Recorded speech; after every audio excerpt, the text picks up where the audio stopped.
السلام عليكم ورحمة الله وبركاته، حبايب قلبي عاملين ايه؟ اللهم صل وسلم وبارك على سيدنا محمد وعلى آله وصحبه أجمعين.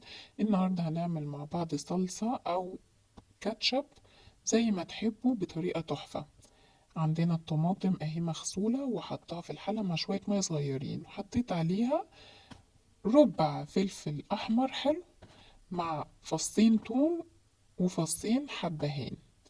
هنحطهم يغلوا مع بعض غلوة بسيطة كده على نار هادية، وهحط معاهم معلقة خل عشان تديني طعم ايه المزازة بتاعة الكاتشب الجميلة كده.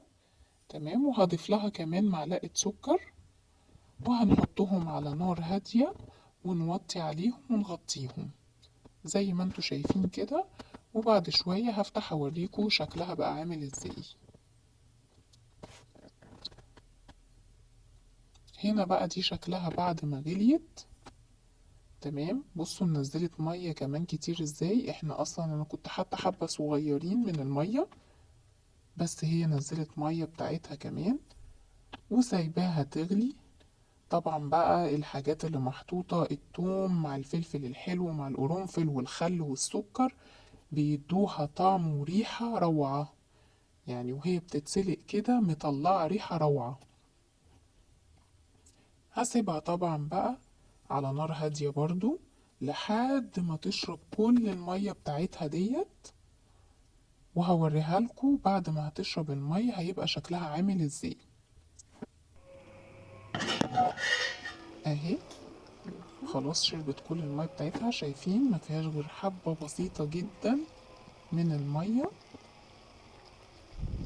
ديت. بقى هسيبها كده تبرد، هطفي عليها وهسيبها تبرد وتهدى شوية، وبعد كده هاخدها هقشرها، اشيل القشر كله من عليها طبعا بيطلع بكل سهولة، وهحطها في الخلاط مع شوية المية اللي موجودين فيها والثوم والفلفل طبعا برضو هقشره عشان مش عايزة فيها قشر خالص، وهشيل القرنفل طبعا لان احنا مش محتاجينه، وهنضربهم في الخلاط نعمل بيهم احلى صلصة او احلى كاتشب حسب ما انتي عايزة.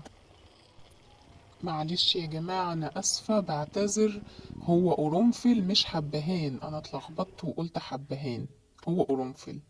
ده كده شكلهم بعد ما ايه خلاص قشرتهم، وادي شوية المية اللي نزلوا منها وفصين التوم، وادي القشر اهو على جنب. تمام، قشرتهم وحطيتهم في الخلاط، وهناخدهم نضربهم دلوقتي كويس جدا لحد ما ينعموا. وده القرنفل اهو، بوريكم ان انا ما حطيتوش معاهم عشان مش هنضربه معاهم، احنا خلاص خدنا النكهة بتاعته. والمية هحطها عليها وهضربها في الخلاط ضرب كويس لحد ما تنعم. ما تنسوش يا حبايبي تعملوا لي لايك وشير للفيديو وسبسكرايب في قناتي عشان خاطر نكبر بيكم بإذن الله. وكده انا بضربه ضرب كويس يا معلم. صلي على سيدنا محمد وعلى آله وصحبه أجمعين. بعد كده بقى هنفضيها في الحلة زي ما انتوا شايفين، ونبدأ نسبكها تاني على نار هادية جدا. وانا بصراحة يعني حابة ان انا اضيف لها التوابل بتاعة الكاتشب، يعني التوابل اللي هضيفها دي توابل الكاتشب، وممكن تستخدميها صلصة براحتك برضو عادي. هنحط عليها معلقة بابريكا، هي طبعا اللون هنا هي لونها احمر، مش عارفة اللون هنا باهت اوي يا جماعة.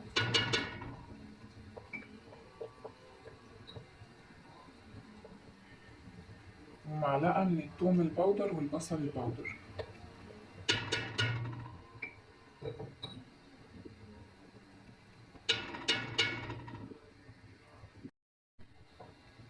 ومعلقة سكر، ومعلقة خل.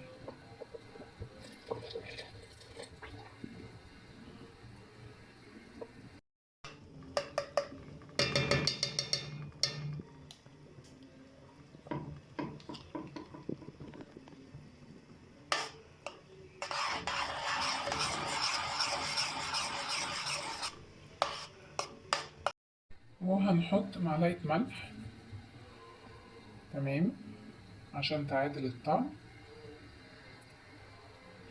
مش عايزة اقول لكم الريحة تحفة وطعمها كمان تحفة. هنسيبها بقى لحد ما تتقل خالص خالص، هي شايفين تقيلة اهي كده قدامكم، ولونها احمر على فكرة. هو هنا الإضاءة بس زوناها شوية اهو.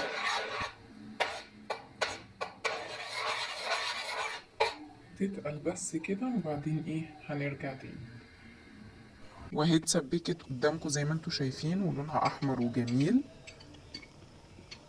ما تنسوش بقى تدعموني بلايك جميل زيكم كده، وشير للفيديو عشان يوصل لأكبر عدد، وسبسكرايب.